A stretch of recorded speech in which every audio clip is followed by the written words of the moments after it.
Hello once again, I'm Kevin Turner from Real Estate Talk, and on behalf of Australian Property Investor Magazine, welcome to this very special podcast about our feature article in the October edition of Australian Property Investor Magazine. Well, we're well and truly into the footy season, heading towards the end actually of the rugby league season, and I'm sure you'd be well aware if you're a follower that New South Wales took out the State of Origin this year for the first time I think in about 8 or 9 years.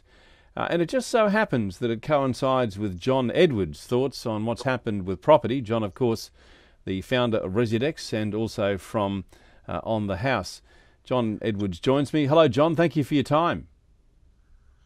How are you? I'm very well, thanks, mate. Now, you've had a look at property and what's happened and where it's going in the future, which is, of course, the feature article, as I said, in the October edition of Australian Property Investor Magazine. And you've said that New South Wales has come out on top, John. Oh, absolutely. Well and truly. We've seen some very spectacular rates of growth in the last 12 months in New South Wales, and they're quite substantial by compared to all other capital cities. They're double what they are in the next ranking capital city. You must have seen that emerging, John. Was that a surprise to you at all? No, not at all, because the Sydney market has very badly underperformed for the last decade. If you look at the rate of growth that's occurred on average over the last 20 years, it's about 7.3% per annum average, whereas in the last 10 years, the growth rate for Sydney has been flat out getting to 3.5%. And so there was quite a lot of pickup that was needed, or catch up. John, would you class Sydney as being unaffordable? Oh, absolutely. It's very difficult. You've got about $900 in round terms after tax to spend if you're a median family and you are buying the median family home, which means that that's not very much money at all to live on and buy the necessities of life. That makes Sydney, and that's fairly unaffordable, and is what's going to hold Sydney's growth back a little bit from here. What are some of the points that you see emerging from this study, John, that has really seen Sydney, and I know Melbourne came in second and Brisbane came in third in your rankings, but what were some of the key indicators for you about why that Sydney market improved so much? Well, I think that sentiment drives markets at the end of the day. And the sentiment in New South Wales has improved quite dramatically since we've had a change in government.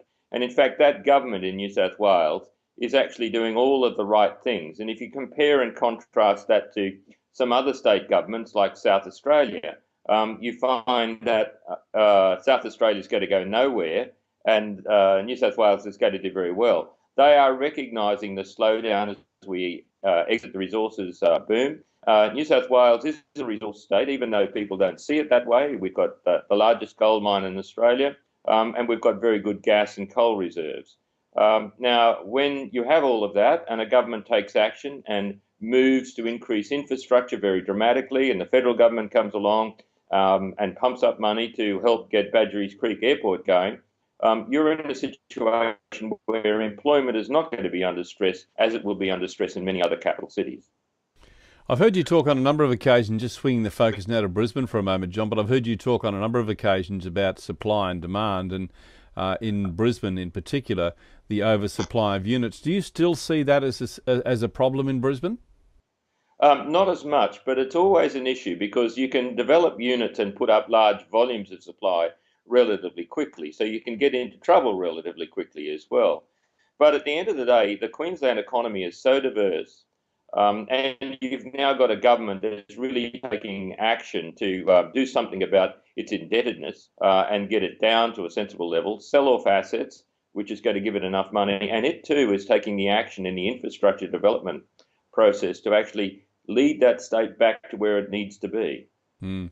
Okay, well, you can see the full ranking as done by John Edwards, and just quickly, Sydney, Melbourne, Brisbane, followed by Adelaide, Perth, Canberra, Darwin, and Hobart. And I'll talk in just a moment about the future winners. But out of those rankings, John, which are the ones that jump out for you? Were there any there that were real big surprises? Well, I guess the big surprise was Melbourne doing as well as it's been doing, because have not seen that economy in a situation where it really ought to be doing as it's doing. I mean, I worry about its future in the government identifying which direction it's going to go in when manufacturing really turns down a bit. But the winners are really, as we've already said, they've got to be Brisbane and Sydney, and they are going to be a mile in front, just simply because governments are doing the things that they need to do. And in Sydney's case, there's pent-up demand. But the issue is probably both states now, we have passed the top of their growth cycle. So buying needs to be careful. Okay, well, in the article, it is called State versus State. John Edwards actually goes through and details that that state by state, where the areas that you should be looking at, but also looked at future winners, John, which I found most interesting. Was there a standout there for you, without giving too much away, of course, out of the article? Well, I think probably the way to approach that is to look at it in terms of some rules and give people some rules. And those rules are really what I think you ought to be looking at Brisbane and Sydney. But look at location and avoid very large unit blocks, and make sure that you are buying something that is close to transport. If you can find small blocks of units which have got properties in them that are ready for renovation, well, they make a good opportunity. And at the same time, you really ought to avoid mining towns unless they are really diversified income or economic mining towns. I rather like, for example, in New South Wales, Orange, where you've got the largest gold mine in Australia being developed. And at the same time, it has a very diverse set of economic drivers. It is a central regional town for both agriculture and tourism. John Edwards from On the House and also founder of Residex. Thank you very much for your time, John, and great reading. Congratulations on the article. Thank you. My pleasure.